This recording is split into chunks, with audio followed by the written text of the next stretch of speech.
Trying something new is never easy. Stepping outside of our comfort zone and into the unknown takes courage. Despite all of our planning, doing something new is always risky. And the more innovative and different it is, the higher the risk. The risk of someone not liking your idea. The risk of someone misunderstanding your intentions. The risk of your customers not liking your new product. And the risk of putting all our efforts into something and it not working out.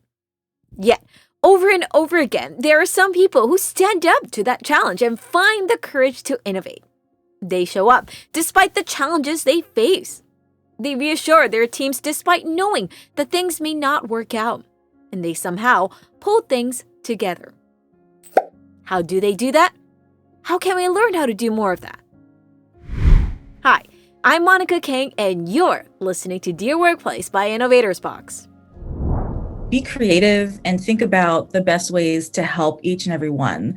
It's not easy to do, right? It's easier to, just offer a one-size-fits-all, lecture and, here are the assignments and turn them in, But yeah, listening to your students and then adapting, right? Like adapting the way you do things to help those learners. That grit is very important. That willingness to fail is very important. And, we at Rangam, we have failed with several products and we have lost, or I would say spent millions of dollars in some of the innovative products.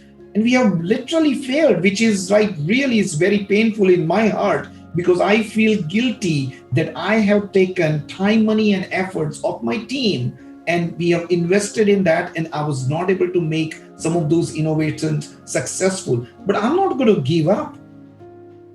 I had to stack them in the show, so decide which story was going to go before the other one, which story was going to be last, which anchor was going to read them, print them on time, and then defend it, because then people came in and the anchors would want to change words or the way the story was stacked. Or then when we got to the 9:00 meeting, then the news director would critique my decisions. When you think about it, as a 20-year-old, I was making management decisions. I was also, making gut calls and having to defend them. So learning how to be confident in what I was saying. There were lots of ways we tried to make that process better. But we still found that was a pain point within our business. And so we took a step back and said, as an innovation group, look, we've been trying to kind of fix this process, but how can we fundamentally blow it up, right? What can we do to say, what does the customer really want? They really don't want a rental car. They really want to get from point A to point B.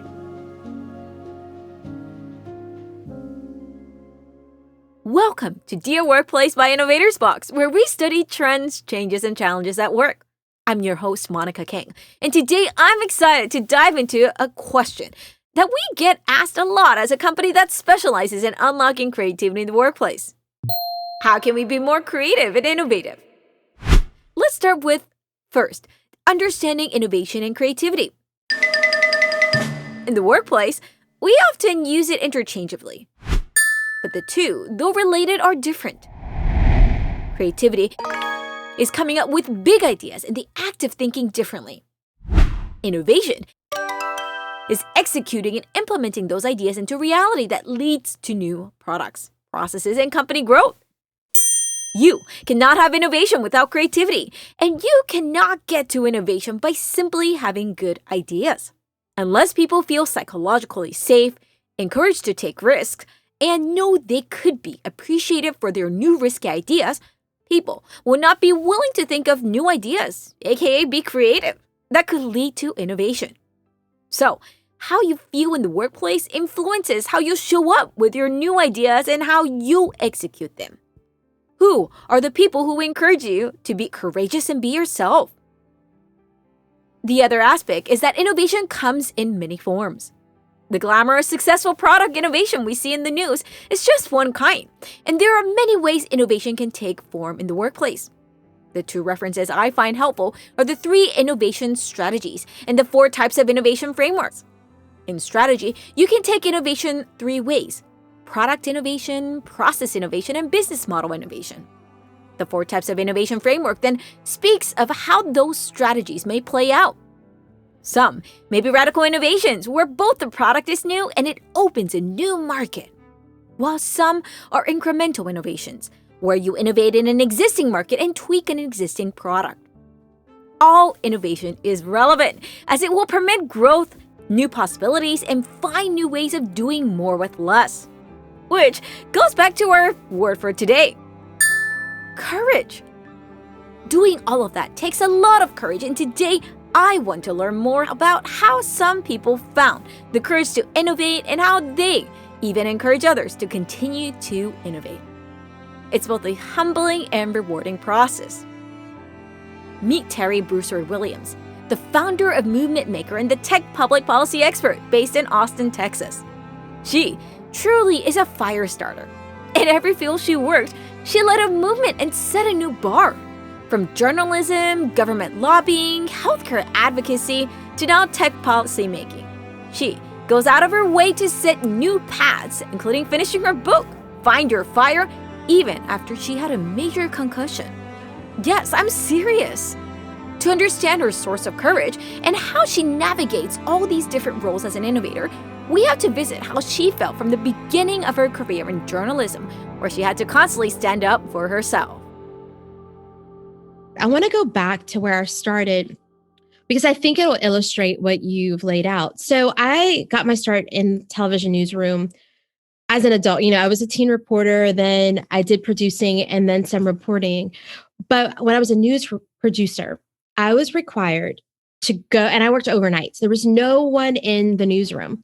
So I had to decide what stories were going to run. I had to write them.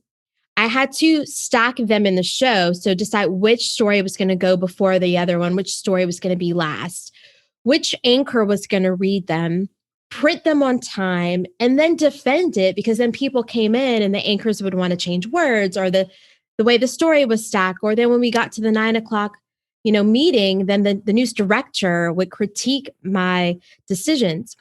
When you think about it, as a 20-year-old, I was making management decisions. I was also, making gut calls and having to defend them. So learning how to be confident in what I was saying, doing it on the fly really quickly, because I get in at 2 o'clock in the morning and the show had to be printed and we were on air by 5. And also, when you think about layering the pieces of the newsroom and the show, there's voiceovers, there's video, there's packages. I was learning cross collaboration in a matrix-driven environment at the age of 20. And so I think those skills are what make me a good lobbyist. Being a public policy employee within a tech company, I'm not afraid to call one department and ask for a piece here, or call this person and ask them to help here, because I learned that in the newsroom. So those, we might not think that when we make a pivot in a career that they're connected. They're always connected, because that next thing that you're going to do is going to come from a place of where you are confident, where you feel it's going to make you happy, and where you have experience and it's a strength.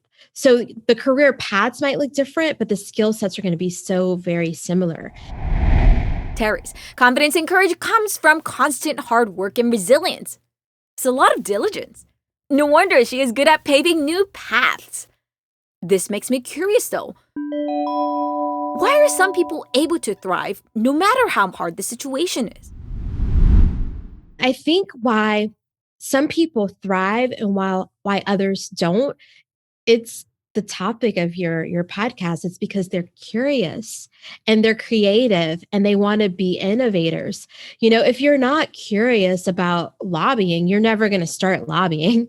If you're not curious about starting a business, you're forever going to stay, in this nuclear industry you were working in. I don't even know all the things you had to learn, but your insatiable appetite to learn and to be curious about how science worked is what made you a good entrepreneur in this space. Agreed. Do you think being young helps? Does age matter when we innovate? Sometimes it feels like we have more to lose as we grow older or as we get higher up in the chain of command. I don't know if age is a factor. I do think I was more fearless because I was younger. I had nothing to lose. I was making $30,000, when I made the pivot. So like it wasn't like I had to think about a family or a house or anything. My biggest bill was like my car insurance. So I was definitely more fearless. There was no financial ties. I was open to live anywhere. I was open to do all the things I could do to thrive. That might feel different now, but I've even made pivots later in life. And so I might not be as fearless, but because I've had all those experience, I'm confident in the decisions that I'm making. So for the people that are listening that might be waffling on, following a path or a calling that's theirs, just look for the things that point to where you find strength, confidence, and a support system. And I think you will find your fire, gotta drop in a pun, and truly be happy. Find your fire. And Terry is right about age. While we may feel like we have more to lose in certain situations, the key is to build confidence and resilience through more experience. Because through those experiences, not only do we gain the eye to be more courageous and find new ways of thinking and doing things, but also find more allies who will understand us and trust us. Meet Nish Parikh and Hetal Parikh, co-founders of Rangam, a high-performing staffing and consulting company that focuses on disability inclusion. For over 25 years, they serve various companies to find innovative talent solutions by rethinking how staffing and diverse talent development can be done with education and employment innovation. But hindsight is 2020. The beginning wasn't always so easy. Even looking at how their whole career started, they share their humble beginning. Here is Nish. If I had to describe my journey, my beginning of the career was as everyone else, right? It was rough, wrong place, wrong education, and not aligned with what is out there in the world. Applied almost over 500 jobs and rejection letters. That's how I really started in 92, between 92 and 93. But it has been an amazing journey. It's just carving a path, hustling, trying different things throughout this journey of, I would say, learning. Wow, that's grit indeed. What helped you have that grit? Courage is, get the best advice and guidance and support from people who you trust, who is your family member. I will start with Hetal and my family. They were amazing when so I think that's the first step. But then what I believe that only you can help yourself. But then it is all about how we connect to people, how we leverage and go beyond people we know, our friends and family, networking, working with and learning from people, trying different ideas. I think that different ideas, and when those ideas got converted into success, that's what has given me that energy. The people we surround ourselves with matter. This goes back to what we spoke about in our last Dear Workplace episode, why relationships really matter at work. I asked if Nish could share an example of how people trusting him made a difference and continued to encourage him to try something different.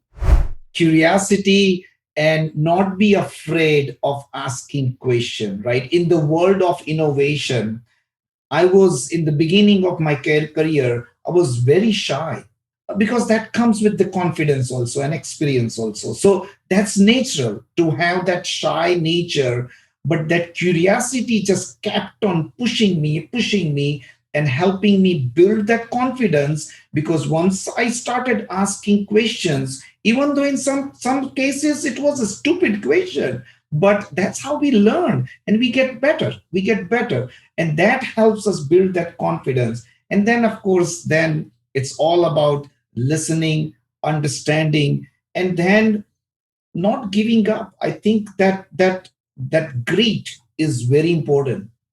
That willingness to fail is very important. And we at Rangam, we have failed with several products, and we have we have lost, or I would say spent millions of dollars in some of the innovative products, and we have literally failed, which is like really is very painful in my heart, because I feel guilty that I have taken time, money, and efforts of my team, and we have invested in that, and I was not able to make some of those innovations successful. But I'm not going to give up. One of the things which we have started doing now, and that is again not giving up, and just keep on doing things, of course, a little different way, because that's the key. Do it a little different, learn from those failures, and just keep on hustling. So that's what has been my journey as an innovator. I appreciated Nish's transparency on this. If we aren't willing to invest the money and the resource to do something different, we can't get new results. I remember how I felt in my early days building Innovator's Box. Even though I had all these new ideas, I wasn't growing as fast as I wanted to because I was scared to invest and try something new. How ironic it was. I was playing it safe. Of course, you don't want to overspend your budget, but you can't grow where you don't invest. I realized how my intentional investments in branding, web assets, or creating more content like this podcast made a difference in how we could serve more innovators and rethink culture and leadership development. So while it cost Ranga millions of dollars initially to develop an inclusive staffing solution for people with disability or autism, because they did not give up, they eventually found a unique solution and now led a lot of initiatives with various corporations like Bristol-Myers Squibb. And sometimes these innovations, as I said earlier, can be incremental. Professor Emily Rosa Adom teaches literature and journalism at Montgomery College and shares how she had to adapt and innovate her teaching approach throughout the pandemic as she moved to teaching online for the first time. Like most teachers during this time, it wasn't comfortable. But as she explored how the online setting worked, she constantly wondered how she could improve something or do something different to make her students' experience easier, which led her to starting a YouTube channel with advice videos, something she wouldn't have thought of doing before. When COVID happened, we were all just kind of, in a day, like, what's going on? What's happening? What am I doing? What are you doing?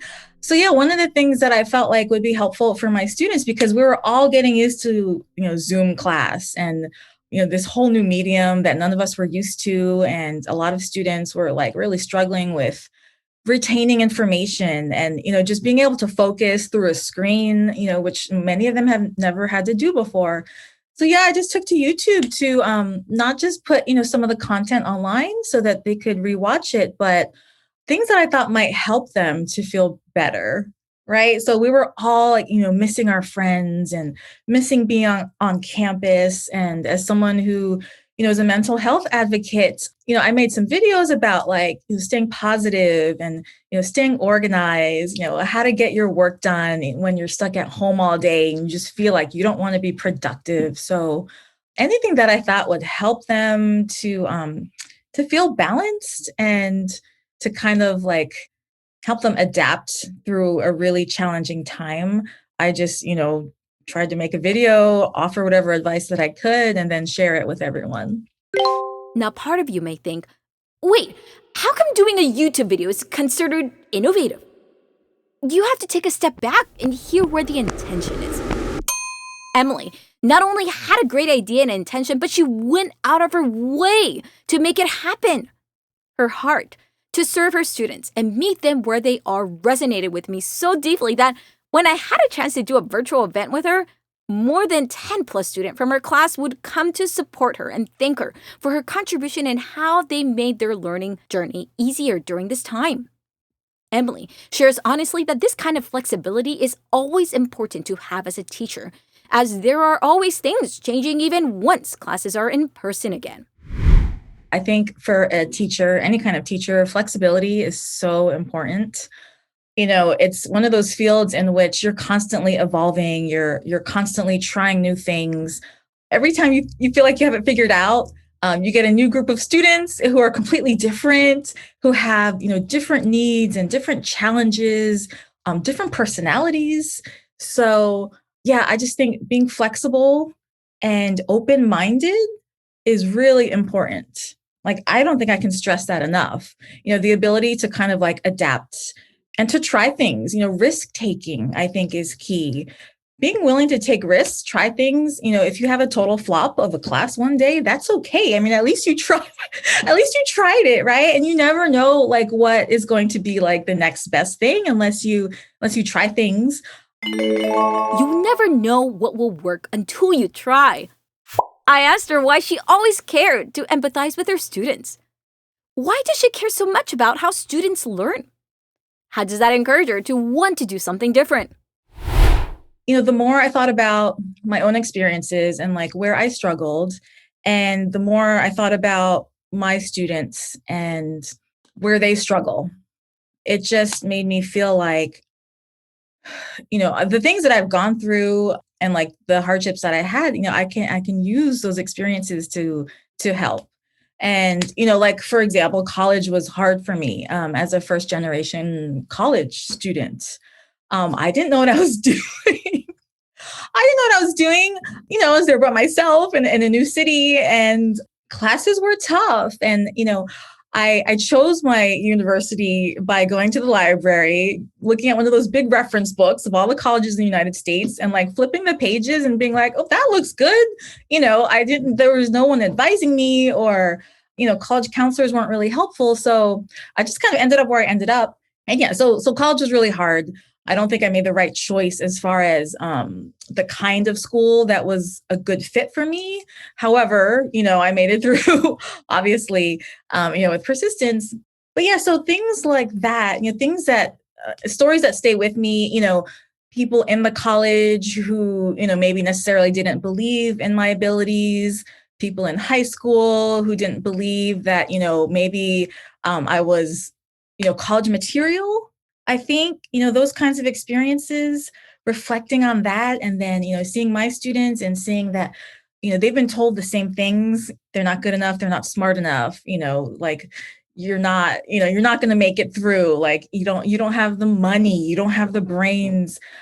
Just seeing the obstacles that they encounter, and just having that empathy and being able to like try to put myself in their shoes and feel what they're feeling, I think is what drives me, right? And just, the privilege of maybe, being a role model for someone else is something that I take really seriously.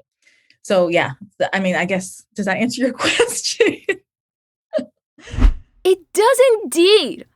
She shared how she helped other teachers and herself get comfortable with working with students who could not go on video in class. Just because they were not able to get on video did not mean they didn't want to be there. Her innovation rooted in empathy really warmed my heart. When you're intent on wanting to make a difference in people's lives, how can you not be willing to try something different? And this isn't just in academia. I asked Brian Gabe, Managing Principal in Strategy and Innovation at CSAA and AAA Insurancer, about how he does product innovation and finds the courage to continue to innovate in a business setting. He too shares how thinking from the user perspective and empathizing with what they want really helps them find new solutions, even within constrained resources. If you're not okay with letting things go, boy, innovation's the wrong career path for you, because you have to. He shared a story of how their team found a new way of helping customers by focusing on asking what customers really want. Empathy was key, instead of providing the standard solution that all car insurance companies at that time were doing. A handful of years ago, when Uber and Lyft were not necessarily kind of household names, they were certainly kind of growing organizations, but not necessarily household names. We had a unique kind of challenge that we identified. And that challenge was around our claims process. When somebody gets into an accident, we provide them a rental car while their car's in the shop, right? And that's a very kind of standard thing. We're us, along with almost every insurer out there, provides that benefit. It's not necessarily something revolutionary, but it's been a challenge for us, and I think for the industry as a whole, for a while, because there's a lot of opportunity for failure in there. First of all, when you've been in an accident, your car may or may not be drivable. right? And let's say it is drivable in best case scenario. You have to figure out a way to get that car to a shop, right? And then you have to get to a rental facility. And then we put all this onto our customers. Now we've done a whole lot over the course of many years to make that process substantially better, right? In many cases, we were able to co-locate, and there were lots of ways we tried to make that process better. But we still found that was a pain point within our business. And so we took a step back and said, as an innovation group, look, we've been trying to kind of fix this process, but how can we fundamentally blow it up, right? What can we do to say, what does the customer really want? They really don't want a rental car. They really want to get from point A to point B. And so we came up with an offering. We partnered with Lyft in the early days of kind of them, frankly, getting off the ground, and ultimately offered credits to our customers as an alternative to rental vehicles, right? Because depending on what part of the country you're in, there may be lots of transportation solution options, and you can piece together your own situation, right? That may be beneficial. Or for somebody who just, we learned all kinds of stuff. I mean, I'll never forget the customer I spoke to who lived in a major metropolitan area. And she said, look, my car has a sticker on it, and that sticker allows me to park in my neighborhood. If I don't have that sticker, AKA the rental car you would have offered me, I would not have been able to park my car overnight, and I would have had to walk through an area that maybe wasn't as safe, right? So there was a whole lot, and that was not even something we thought about when we began this process, but the kind of learning journey brought us to that place. So that's an example, I would say, of a more kind of larger scale change to an existing product. Wow, what a game changer indeed. By listening to the customers and asking what they really wanted, Brian and his team found not only new solutions for their customers, but also the courage to take on a solution that they never would have usually considered. I asked Brian for any advice he had to share for those who wanted to find the courage to innovate. Brian says to focus on execution as much as the ideas with empathy. Fundamentally, understanding kind of those customer challenges, there's I guess I've kind of long believed there's no shortage of ideas, right? In my mind, that's like the furthest from the problem. Where the rubber meets the road, though, is the articulation, the communication of those ideas, and frankly, the ability to execute. I'll just as an example, like the concept of Uber. Uber wasn't the first one to come up with that concept, right? They came up with it at the right time, in the right place, with all of the kind of the right pieces, like the right leadership, all kinds of stuff, right? And then they ultimately kind of built, now a massive organization around that, and really have solved a lot of customer problems with that, right? Same could be said of Apple or anybody, right? Like they were not the only ones to think of the iPhone, right? Others had thought of the iPhone, but timing and know-how and all of the kind of skills were very critical to that. This is where I mentioned the nuance earlier about creativity versus innovation. You need both. But the idea itself won't manifest unless you make it into a reality that becomes innovation. You'll be visiting back to some of these nuances as we revisit Brian and a few other friends in Innovation Job at our other podcast, Curious Monica, so stay tuned for it. But as I go back to my question I started with today, I hope these stories humble you and encourage you that being innovative and finding the courage to do something different is possible. You start with you. Emphasize with your audience. Surround yourself with others who believe in you. And don't give up. It will take practice, but each step along the way, you're not only paving new paths for yourself, but also for others, the users, your community, and your team. One thing is also true. Nothing will change unless we try doing something different. So what do you want to do differently? Where will you start today to make a difference? You can lead that change.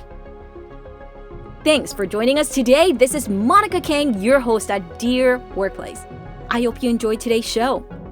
Thanks to our guests for sharing your insights for today's episode. Next time, we'll be learning more about how we can build a workplace for all generations. The workplace where everyone can feel a sense of belonging and safe room to innovate and work together, as we will have 5 generations with very different communication preferences and societal upbringing in the workplace. We'll untangle more of that in our next episode. So bring your questions and curiosity. See you soon! Hi, I'm Sam, an audio engineer at Innovator's Box. I hope you're enjoying Dear Workplace. My work in audio production will often have me working alone for long stretches of time just surrounded by technical equipment. This year I decided it was time to brighten things up some, so I branched out and I bought myself a candle. And you know, it really warms the place up. This show is brought together by our awesome podcast team, producer Sarah No, audio engineers Sam Lamert and Ravi Lad, website designer Akriti Pandey, graphic designer Monica Escobar, and Luke Helder on music. And of course, Dear Workplace is hosted and directed by Monica Kang, founder and CEO of Innovator's Box. To continue the conversation of reimagining the workplace, visit us at innovatorsbox.com. Also, don't forget to subscribe, leave a review, and share. Would love to hear what you enjoy and what I can convince Monica to talk about in our next episodes. See you next week. Hey, it's Monica Kang.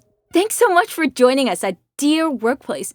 We wouldn't be here without you, and we want to deeply thank every single one of you for being here and reflecting with us. Today, I wanted to ask for a small favor that will take less than 6 minutes. You see, we are competing in the 16th Annual Podcast Awards by the Podcast Awards, and we need your help. Dear Workplace is running for 4 categories and we'll love your vote. Best Female Hosted Podcast, Best Asian Hosted Podcast, Business and People's Choice. It's free to put in your nomination at podcastawards.com. So please take a moment to cast your love from July 1st to 31st, 2021. That's www.podcastawards.com. I'll put it in the show notes so you can check that out as well. So thank you so much for your support, and we'll see you again soon.